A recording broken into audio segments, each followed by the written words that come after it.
Nasz Bór, witam Was w kolejnym odcinku. Dzisiaj chciałem Wam pokazać i poopowiadać znów na Wasze pytania, które zadajecie, dlatego że wiele osób chce informacji od nas, a w zasadzie nie tyle informacji, co żeby Wam przekazać naszą subiektywną opinię oraz żebyście mogli zobaczyć obraz z różnego rodzaju urządzeń. Zdaję sobie doskonale sprawę z tego, że wiele osób młodych zaczyna przygodę z polowaniem, zaczyna przygodę z łowiectwem. No mamy takie czasy, jakie mamy. Bardzo często w sklepie myśliwskim no nie da się obejrzeć czegoś, jak to działa w nocy, w jaki sposób się sprawdza dane urządzenie w terenie. Więc no po to też ten kanał jest nasz, żeby pokazać Wam każdy rodzaj polowania, zresztą nie tylko polowania, jak widzicie jeździmy po różnych imprezach, pokazujemy Wam to łowiectwo praktycznie z każdej strony.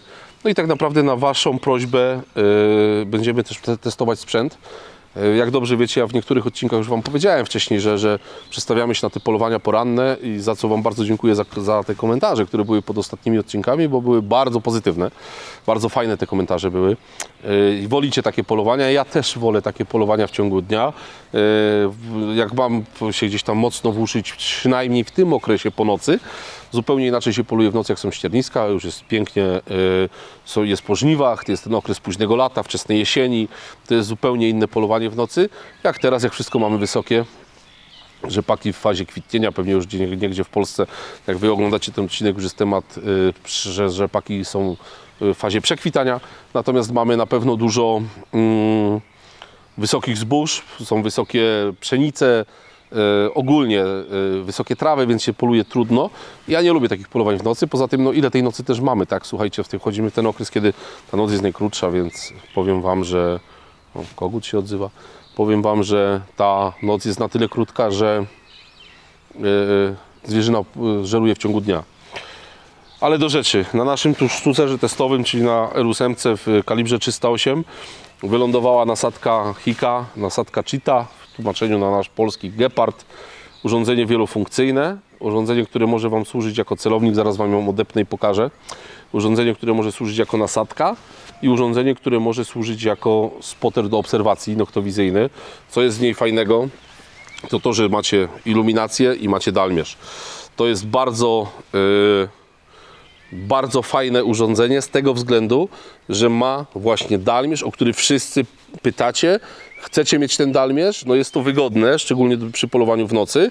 I jak ja jestem zwolennikiem, żeby ten dalmierz był w spotterze obserwacyjnym, a nie w celowniku, no to zdecydowanie lepiej, ja tak uważam, jest go mieć choćby nawet w nasadce czy w celowniku, jak go w ogóle nie mieć przy polowaniu nocnym. Szczególnie mówię tutaj dla myśliwych młodych.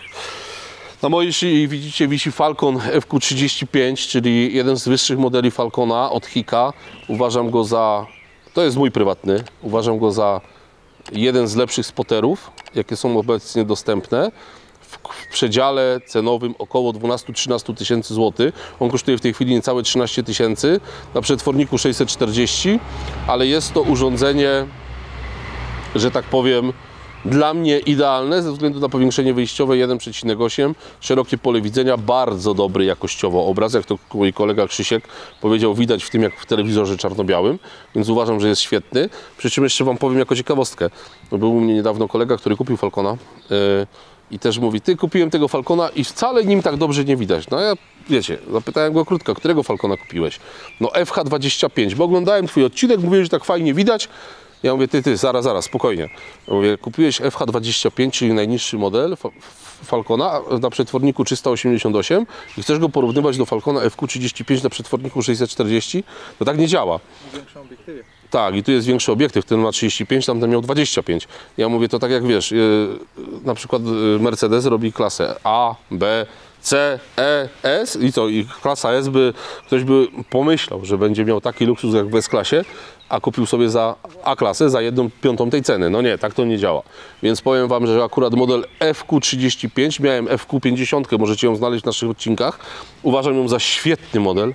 FQ50 jest jeszcze lepsza od FQ35, ale powiększenie wyjściowe ponad 3, no mi na przykład przeszkadza, wolę mieć po prostu małe.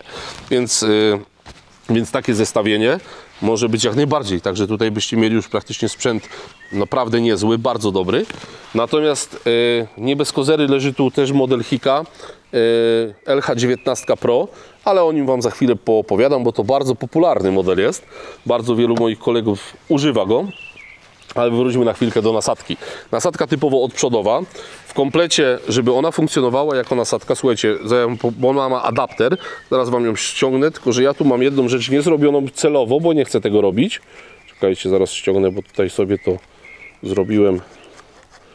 O, powoli, cyk. Odłożymy ją na bok, położymy sztucer na boku i sobie pogadamy. Nasadka, która może być celownikiem. Tutaj macie przygotowane otwory na montaż, więc w każdej chwili można założyć montaż na takiej specjalnej szynie. Akurat firma Łuszczek, na przykład polska, robi pod cheatę robi montaże, więc nie musicie tego używać jako nasadki, ale dokupując taki adapter na lunetę o średnicy 56, oczywiście w momencie zakupu adaptera trzeba podać średnicę obiektywu i wtedy dobieramy dla Was adapter, ale w każdym adapterze są takie oto gumowe redukcje. Ja powiedziałem, że ja nie mam jednej rzeczy zrobionej, bo po prostu nie chcę tego robić, ale to są gumy, które należy przykleić do adaptera. Więc przyklejacie ją tutaj od środka po dopasowaniu, ponieważ ten adapter ma regulację tutaj śruby i można ją sobie dopasować, żeby to się zapinało nie wiadomo jak mocno, ale z takim czuciem, żeby było czuć lekki opór i w momencie, kiedy dopasujecie sobie odpowiednią redukcję, one są tutaj oznaczone, tutaj mamy średnice napisane, 57, 56, tam jest chyba 55, 58, 54. Jak dopasujecie do optyki swojej, no to w tym momencie macie sprzęt kompletny, zapinacie i ja sugeruję, to jest moja sugestia, że należy ją przystrzelać, pojechać raz i zobaczyć. W przypadku mojej jednostki nie była konieczna żadna korekta. Broń przystrzelana w punkt z lunety tradycyjnej, po założeniu nasadki strzelała dalej w punkt. Nie było konieczne tutaj żadna korekta ustawień. Nie jest to urządzenie zbyt ciężkie i jest wyposażone w dalmierz. I teraz zobaczcie. Macie spotter do obserwacji Hika LH19, który kosztuje około niecałe 6000 zł, czy około 6000 zł. Z obiektywem 19 mm na przetworniku 388, obiektyw 19, urządzenie, które na jednej baterii trzyma około 5 godzin, więc macie coś do obserwacji, widzicie, że zwierzyna jest, no ale nie macie dalmierza. Ale jak uzupełniając tego Hika, ten spotter, uzupełniając swój sprzęt w cheatę wyposażoną w dalmierz, bo w momencie, kiedy zwierzynę macie, możecie nacisnąć sobie jeden guzik, mierzycie od razu dystans i widzicie wszystko, na jakim dystansie jest zwierzyna. Co ciekawego, iluminację wybieracie sami. Możecie mieć iluminator 940 lub 850. On ma oczywiście pełną regulację wiązki. Natomiast uważam osobiście, że dużo lepiej by to działało, albo nasadka by działała zdecydowanie lepiej, jakby ją doświetlić iluminatorem dodatkowym, na przykład takim Noxarem. I po momencie, kiedy założymy nasadkę na lunetę, jeżeli macie lunetę bez szyny, ja mam lunetę z szyną, można dokupić osobno uchwyt Hika, którego ja chyba mam, nawet nie, przy sobie go nie mam, ale możecie go znaleźć u nas na stronie. Montujecie uchwyt Hika, dajecie iluminator tutaj. Oczywiście to wszystko będzie ważyć, to wszystko się zrobi cięższe, ale obraz Wam to w 100% wynagrodzi, bo obraz jest masakra. Jak doświetlimy Noxarem, ja Wam doświetlę później, jak pojedziemy w teren, doświetlę Wam po prostu z ręki, żebyście zobaczyli, ale widać w tym niesamowicie lepiej, tak? Także jakość tego iluminatora Noxara jest naprawdę rewelacyjna. Oczywiście on ma pełną regulację wiązki, można ją skupiać, można ją luzować, że tak powiem, znaczy rozszerzać, skupiać. Ma potencjometr, więc możemy go sobie regulować natężenie światła. Diodę, jak go włączymy, to świeci się zielona dioda, więc wiemy, że jest włączony, bo wiecie, iluminator świeci do przodu, więc nie każdy od tej strony zagląda, ale dzięki temu, że jest dioda, wtedy widać. No i możecie zobaczyć sami, że nasadka odprzodowa, która jest tak naprawdę nie tylko nasadką, ale przy dołożeniu odpowiedniej przejściówki tutaj okularu tego od oka, tej muszli ocznej, możecie stworzyć z tego celownik i do kupieniu na przykład Hika LH19 lub na przykład Falcona macie zestaw kompletny. W momencie tej nasadki ona kosztuje w granicach 5400 zł z dalmierzem. Można ją kupić bez dalmierza, wtedy jest sporo tańsza, ponad 1000 zł jest różnicy, chyba 1200 jest tańsza. I do tego taki spotter, no to macie za kwotę około 11 000 złotych, tam powiedzmy niecałe 12, macie zestaw kompletny, tak?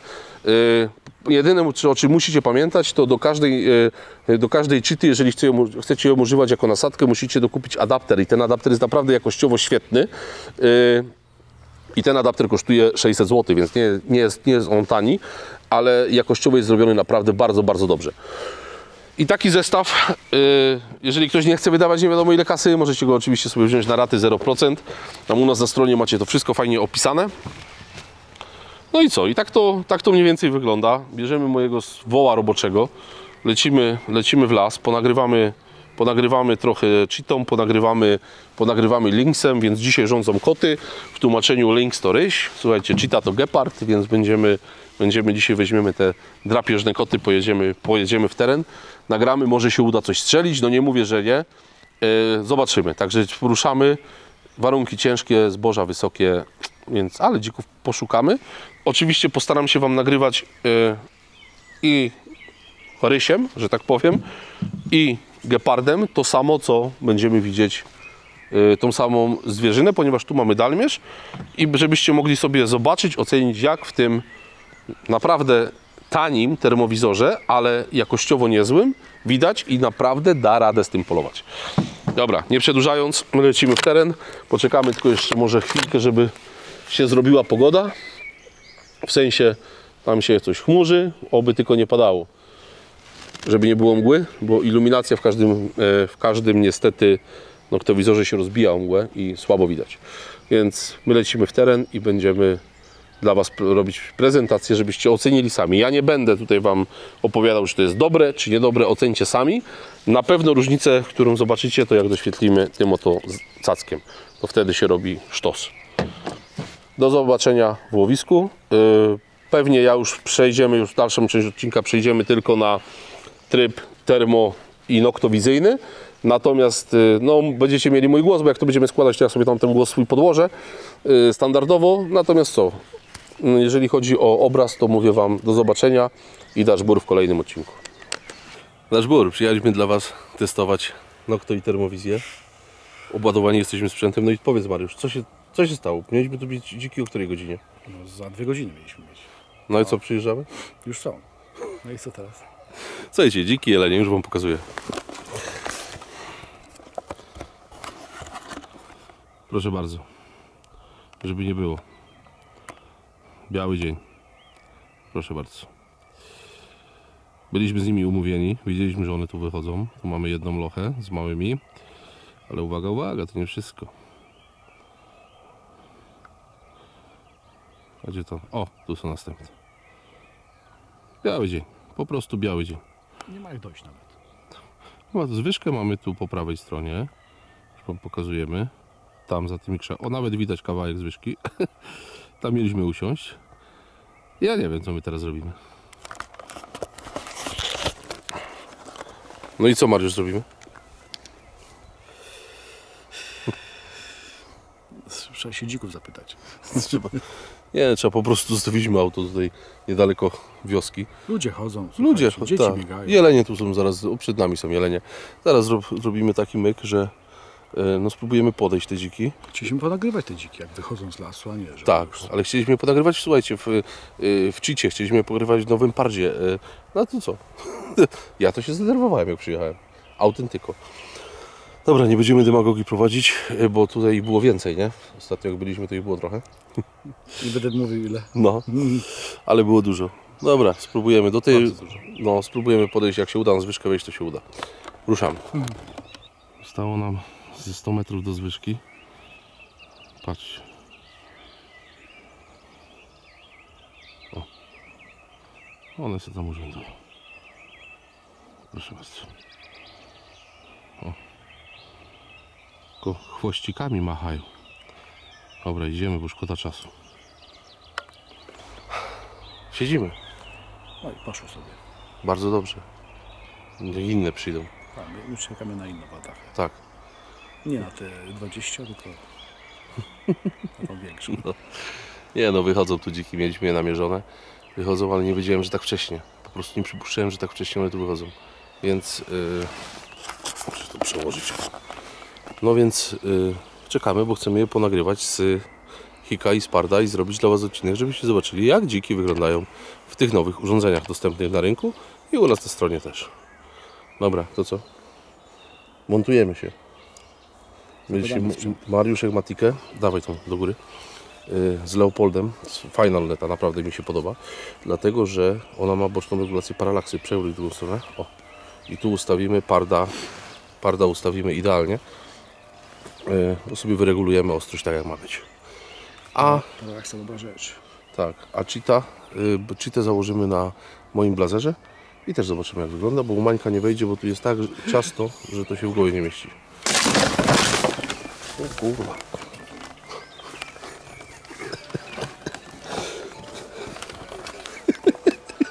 To jest ten telefon, kurwa. To jest ten telefon, kurwa. Deska się złamała. Teraz już na pewno nie przejdą, kurwa. Po nowym roku, kurwa. Pan Maniek by wypadł. I się noga złamała. Się nogę złamała? No. O Jezus. Już posiedzieliśmy, właśnie gdzie indziej, kurwa. Nie no, one tu przychodzą. Dobra, schodzimy stąd i będziemy siedzieć na ziemi. Nagrałeś? Nagrałem. Dobra, schodzimy z tego koromysła. No, także słuchajcie, no, nie wszystkie ambony są bezpieczne. Pokazuję Wam tutaj ten urywek z Mariuszem jako ciekawostkę, ale myślę, że takie dosyć fajne ujęcie. Szkoda mi było go wyrzucić, więc wrzucam do odcinka. No i przejdźmy do naszego optoelektroniki. Mamy tutaj dziki nagrywane dzień wcześniej, akurat w tym miejscu, na które żeśmy przyjechali z Mariuszem, więc wrzucam to jako ciekawostkę. Nagrywane Hikiem LH19, dystans w granicach 350-400 metrów. Myśmy dopiero do nich podchodzili, więc tutaj widać, że jak z Hika widać na takim dystansie, tak? Mamy rochy z warszlakami. Tu jest ta zwyżka, o. Pokazuję tą zwyżkę. I dziki. Tutaj mamy łanie, jelenia. Na dystansie około 450 do 500 metrów. Nagrana jako ciekawostka, pasąca się na łąkach. Myślę, że w granicach 400 tutaj na pewno. Nie mierzyłem dalmierzem, ale znając obwód to 400 do 500 metrów.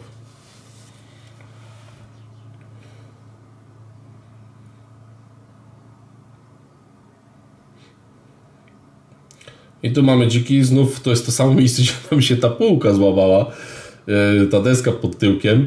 No i tutaj mamy też watachy dzików. Myśmy po te dziki przyjechali. Widać, z przodu jest sarna, z tyłu jest watacha dzików. Tych dzików naprawdę było dużo.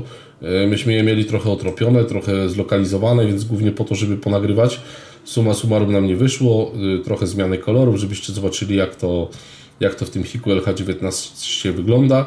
Uważam, że naprawdę nieźle. No, za tą kasę to robi robotę straszną.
Tutaj mamy dziki, które udało się wypracować na jakieś 50-60 metrów. Cała duża wataha. Nagrywane są też hikiem oczywiście LH19 cały czas, więc możecie sobie obejrzeć, jak to wygląda. Te najbliższe były w granicach 50-60 metrów, te najdalsze były w granicach 120-130 metrów. One są na koniczynie, te dziki żerują. No i zobaczcie, jak to naprawdę widać dobrze. No. Musicie pamiętać o jednej bardzo istotnej rzeczy. Tutaj wy patrzycie na ekran, natomiast to, co widzicie w obiektywie, patrząc przez okular urządzenia, widać to naprawdę dużo, dużo lepiej. No i tu już nas wyczuły nas, bo się wiatr zmienił i zaraz będzie po dzikach.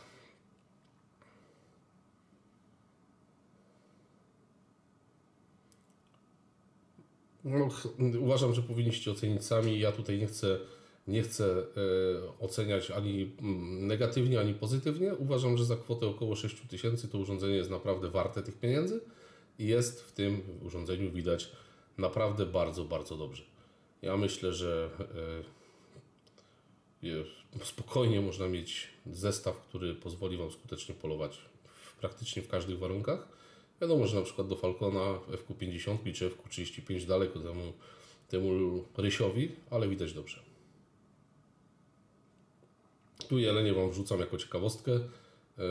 Będą jelenie, będzie sarna. Do tych jełani ścielakiem było w granicach 110 metrów, około 100 metrów powiedzmy, więc możecie zobaczyć, jak widać. Na pewno w Falconie byłby ten obraz lepszy. Natomiast jako ciekawostkę na dystansie około 250 metrów dalej za tymi jeleniami, o tutaj jest sarna pojedyncza i ona sobie gdzieś tam przechodzi, to możecie zobaczyć jak ją widać, czyli mamy pod 400 metrów do tej sarny, 350-400 metrów.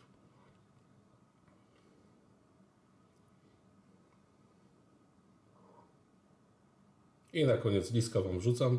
Dystans do lisa 70 metrów na dukcie leśnym, gdzieś tam nagrałem LH19, także możecie zobaczyć, jak wygląda przechera.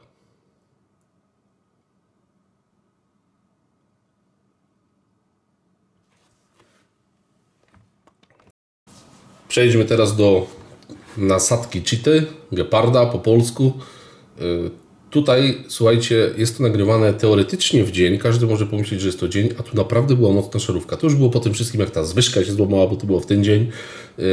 No i wyszedł nam rogacz. Staliśmy na ziemi. No i zacząłem sobie go oglądać, mierzyć dystans, ustawiłem dalmierz, także możecie zobaczyć, jak ten dalmierz pracuje. Ja czasami go tam później zapominałem włączać, ale myślę, że będziecie widzieć. I tutaj naprawdę była szerówka. Na koniec zobaczycie tego klipu, że przełączyłem się już w tryb nocny i normalnie tutaj Wam to potwierdzi, że to nie był całkowicie jasny dzień, więc już ten dzień, powiedzmy, się już kończył, już gasł i jakość obrazu była niesamowita. Ja byłem w lekkim szoku, jak zobaczyłem, jaka jest jakość obrazu. No rogacz sobie tutaj, ja go nagrywałem po prostu dla fanu. I zobaczycie za chwilkę, jak przełączyliśmy ten obraz, jak to wyglądało, bo wyglądało to całkiem inaczej przy przełączeniu nocnym.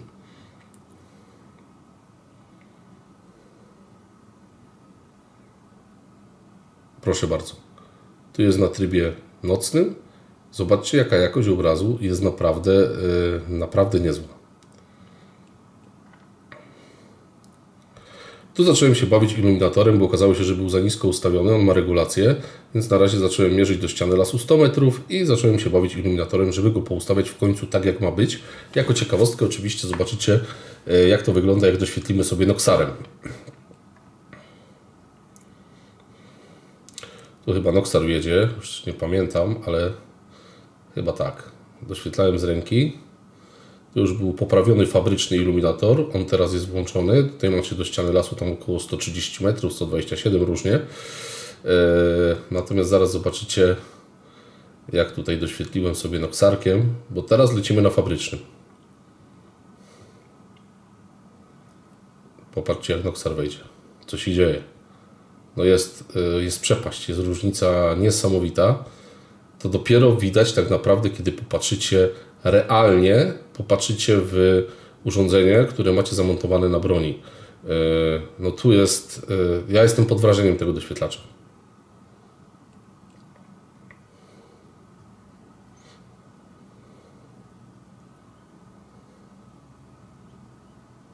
No i już mamy dziki. No i tutaj mamy sporo nagrań. Ja tu nie będę więcej Wam opowiadał. Możecie sobie zobaczyć. Do tych dzików było różnie. Tam później dalmierz chyba włączyłem, już nawet nie pamiętam. Mamy sarnę, mamy 2 dziki. To były 2 dziki płci żeńskiej. Obydwa, co ciekawe, niewyproszone. Były to 2 lożki. Nie za duże, to były lożki przelatkowe, ale które się trzymały razem, więc robiły nam za modelki, że tak powiem, i mogliśmy je ponagrywać. Więc podkładam muzykę, ocencie sobie jakość sami. Wszystko leci na fabrycznym doświetlaczu. No naprawdę tutaj w momencie, tu już się bawiłem iluminatorem, ale chcę Wam jeszcze pokazać, bo będzie w jeden moment, gdzie wyłączyłem iluminację całkowicie fabryczną. Zobaczycie, jak bez iluminatora to wygląda. Z iluminatorem i później przeszedłem gdzieś tam przypadkowo w tryb dzienny, chociaż to była oczywiście noc, to była, nie wiem, 23, 24, żerułem na koniczynie.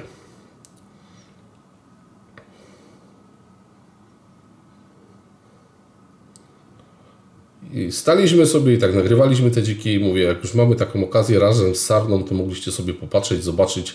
Tak naprawdę robię to dla Was, żebyście ocenili sami, bo jako nasadka odprzodowa działa to naprawdę dobrze, tym bardziej, że macie tam jeszcze dalmierz.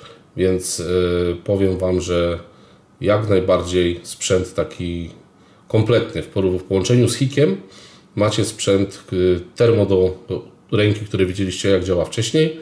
Do tego nasadka odprzodowa z dalmierzem, co jest mega ważne, bo ma dalmierz. Możecie sobie dystans zmierzyć, no to macie praktycznie zestaw kompletny.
Dla osób, które dotrwały do końca, miła informacja, potrzebujecie nasadkę, potrzebujecie Hika LH19, więc ukazuje Wam się kod rabatowy dotyczący tylko i wyłącznie tego urządzenia, które miałem na teście, czyli Hika LH19 z filmu i którego widzieliście na samym początku, oraz nasadki Cheetah, gdzie jest iluminatorem 940 z wersja LRF.